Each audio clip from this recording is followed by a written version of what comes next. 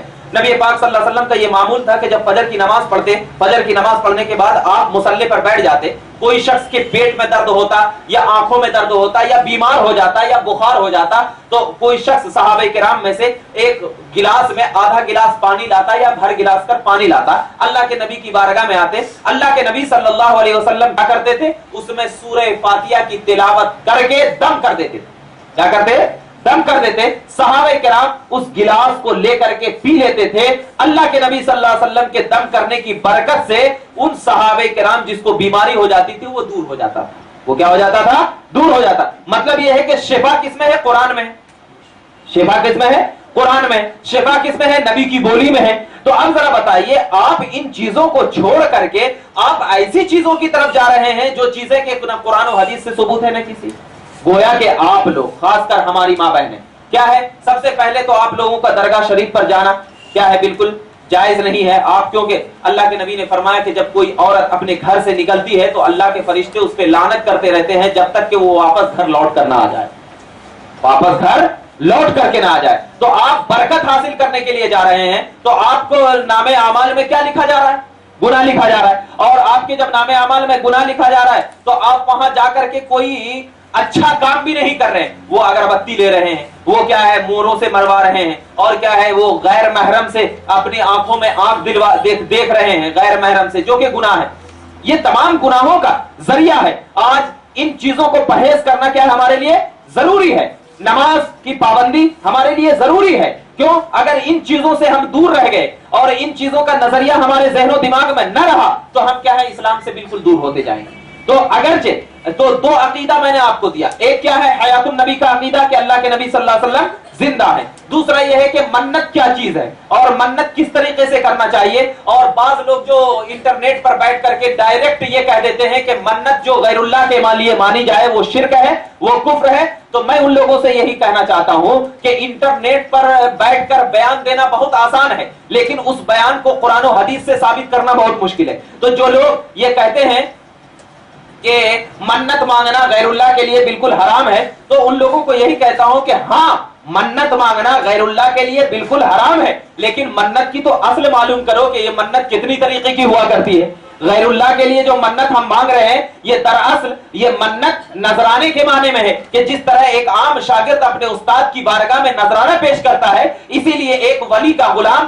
نبی کا امت اپنے ولی یا اپنے نبی کی بارگاہ میں نذرانہ پیش کرتا ہے. در حقیقت وہ منت اللہ کے لیے ہوا کرتی ہے, لیکن اس کا ثواب یہ غیر اللہ کے لیے پہنچاتا ہے. کیوں, اس لیے کہ ہم تمام لوگ ہیں کہ ایک دوسرے کا ثواب ایک دوسرے کو پہنچاتے ہیں. اسی لیے ہم جب نبی پاک صلی اللہ علیہ وسلم نے حضرت سعد کو یہ حکم دیا تھا کہ اپنی ماں کے لیے کنواں کھدوا دو, تو حضرت سعد نے جو کنواں کھدوایا تھا تمام اللہ تبارک و تعالیٰ کے بندوں کے لیے کھدوایا تھا کہ اس کا پانی جو جو پیتے رہیں گے ان کا ثواب میری ماں کو پہنچتا رہے گا. تو اب ذرا بتائیے کہ اس کا ثواب ان کی ماں کو پہنچ رہا ہے, اس کی وجہ سے حضرت سعد کو پہنچ رہا ہے. اسی بنیاد پر ہم قربانی کا بکرا کس کے لیے لاتے ہیں, حضرت اسماعیل علیہ السلام کے نام پہ لاتے ہیں, لیکن ذبح کس کے لیے کرتے ہیں, اللہ تبارک و تعالیٰ کے لیے. تو اللہ ان کا ثواب حضرت اسماعیل کو پہنچاتا ہے, اس کی بنیاد پر جو بندہ ذبح کر رہا ہے اس کو پہنچاتا ہے. تو ایسے ہی منت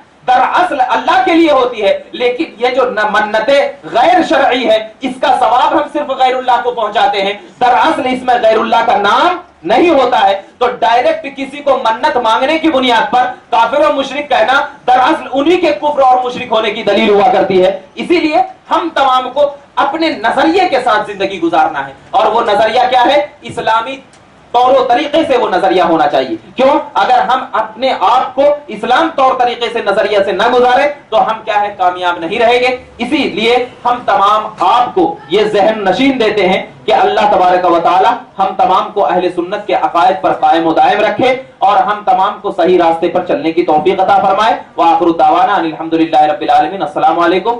آپ لوگوں کے ذہن و دماغ میں اگر کوئی سوالات ہو تو آپ بالکل کر سکتے ہیں, آپ کے پاس ٹائم ہے بلا جھجک. کوئی سوال ہے آپ کے اس میں کچھ پوچھنے کا ہے؟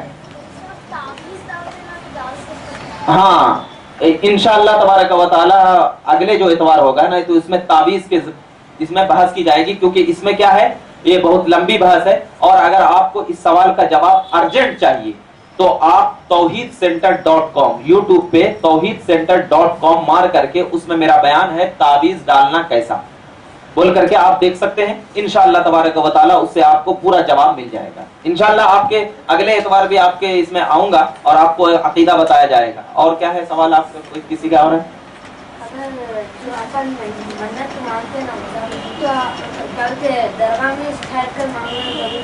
نہیں ابھی آپ کو میں نے کیا بتایا کہ درگاہ اورگاہ میں ٹھہر کے ماننا نہیں کسی. اور یہ جو منت مانگتے ہیں نا, کیا منت مانگتے ہیں آپ یہ بتائیے. وہی تو کیوں, کیا طریقہ ہوتا ہے منت کا, کیسے مانگتے ہیں منت, مطلب کیا بولتے ہیں منت جو مانگتے ہیں آپ تو کیا بول کر کے مانگتے ہیں منت؟ اگر کچھ مانگنا ہے تو کہتے گھر میں بھی ٹھہر کے مانگ سکتے. تو وہی چیز تو پوچھ رہا ہوں کہ کیا مانگنا ہے آپ, کیا مانگنا ہے. جیسے کچھ مانگنا ہے نا تو کیا مانگنا ہے آپ کو تاکہ آپ کو سمجھنے میں آسانی ہو. کیا مانگنا ہے آپ؟ ہاں گھر کے پاس کسی کو مانگنا ہے. جیسے آپ مجھے مانگنا ہے کہ اے اللہ اگر میں یہاں پر اچھے سے لوگوں کو سمجھا دیا اور میں کامیاب ہو گیا تو میں کیا ہے 2 رکعت نفل نماز پڑھوں گا. یہ منت جیسے مانگا نا. تو اگر ہم یہ ایسا بول رہے نا کہ میں یہاں پر لوگوں کو سمجھا دیا, اللہ سے مانگ رہے نا, اللہ اگر تو یہ منت کا پورا کرنا واجب ہے. یعنی 2 رکعت وہ نفل نماز اب تو آپ کے حق میں واجب ہو جاتی, اس کا پورا کرنا کیا ہے واجب ہے. ایسے ہی اگر میں یہاں پر یا غوث پاک اگر میں یہاں پر تقریر میں کامیاب ہو گیا تو کیا ہے آپ کے نام کی فاتحہ دلاؤں, یہ نام کی فاتحہ دلاؤں. تو یہ فاتحہ دلانا غوث پاک کے نام کی مستحب ہے, ضروری نہیں ہے, واجب نہیں ہے. اگر میں دلایا تو ٹھیک ثواب ملے گا, نہیں دلایا تو کوئی ہم پر عذاب نہیں ہوگا. تو کسی درگاہ پہ جانا ضروری نہیں, گھر میں بھی رہ کر کے کیا ہے آپ منت مانگ سکتے ہیں. ٹھیک ہے. اور کچھ ہے آپ لوگوں کے ذہن میں؟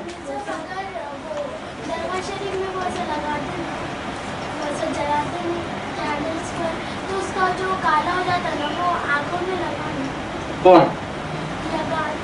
ہاں لگاتے ہیں, وہ کاجل ہوا کرتا ہے. وہ کیا ہوتا ہے؟ کاجل ہوا کرتا ہے. اور سب سے پہلی چیز تو ہے کہ اگر وہ کسی بافیض درگاہ سے تعلقات رکھ رہی ہے, مطلب وہ کاجل دور اگر لگا رہے ہیں اور یہ نیت سے لگا رہے ہیں کہ کیا ہے اس کاجل کو اس بزرگان دین سے نسبت ہے, اس بزرگان دین سے کیا ہے نسبت ہے. تو ہمارا عقیدہ ہے کہ بزرگان دین سے جس کی نسبت ہو جاتی ہے نا تو وہ بھی برکت والی ہو جاتی ہے, وہ بھی کیا ہو جاتی ہے برکت والی ہو جاتی ہے. کیوں؟ اس لیے کہ نبی سے جس چیز کو نسبت ہو جاتی ہے تو وہ برکت والی. تو ایسے ہی نبی کے اہل بیت سے جس کو نسبت ہو جاتی ہے تو وہ بھی برکت والی. تو ویسے ہی کاجل کو اگر اس بزرگان دین سے نسبت ہے تو انشاءاللہ تعالی اللہ تبارک و تعالی اس کاجل کے اندر صلاحیت دیتا ہے کہ 2 لوگوں کی آنکھوں کی روشنی کو کیا کر دے, بڑھا دے. یہ اللہ تعالیٰ صلاحیت ہے. تو برکت ہے, لگا سکتے ہیں, کوئی حرج کی بات نہیں انشاءاللہ تبارک و تعالی. اب اور کچھ ہے کوئی؟ قبر میں سے کوئی حرج نہیں ہے, تو اس سے کیا ہے قبر میں سے پانی نکلے.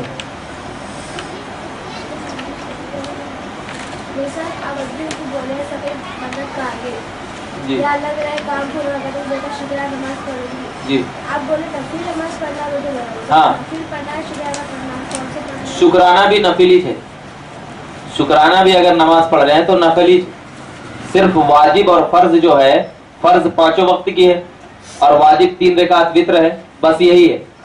تو اب جو شکرانہ نماز پڑھ رہے ہیں نا 2 رکعت, تو یہ 2 رکعت آپ نفل کی نیت کریں گے, لیکن آپ کا وہ 2 رکعت پڑھنا واجب ہے. 2 رکعت پڑھنا واجب ہے, لیکن نیت آپ کی کیسی ہونی چاہیے؟ نفل کی نیت ہونی چاہیے. ٹھیک ہے.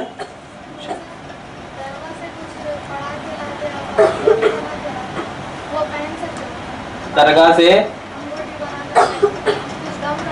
تو درگاہ ہی سے کہیں سے بھی آپ پڑھا کر کے لے کر کے آئیں گے تو انگوٹھی پہن سکتے ہیں. صرف خاص درگاہ سے لیے کوئی ضروری نہیں ہے، مگر چاندی کی ہونی چاہیے. اگر درگاہ سے لوہے کی انگوٹھی بھی لا رہے ہوں کہیں سے تو وہ جائز نہیں، کیونکہ لوہا پہننا حرام ہے.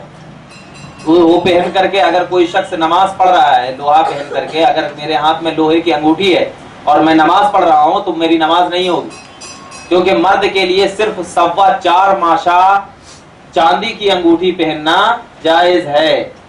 اسی طریقے سے عورتوں کو بھی پرہیز کرنا چاہیے کہ وہ جو آرٹیفیشل زیورات ہوتے ہیں ان زیور کو پہن کر کے نماز نہ پڑھیں، کیونکہ وہ بھی لوہے کی ہوا کرتے ہیں اور وہ پہن کر کے نماز نہیں ہوگی آپ کی.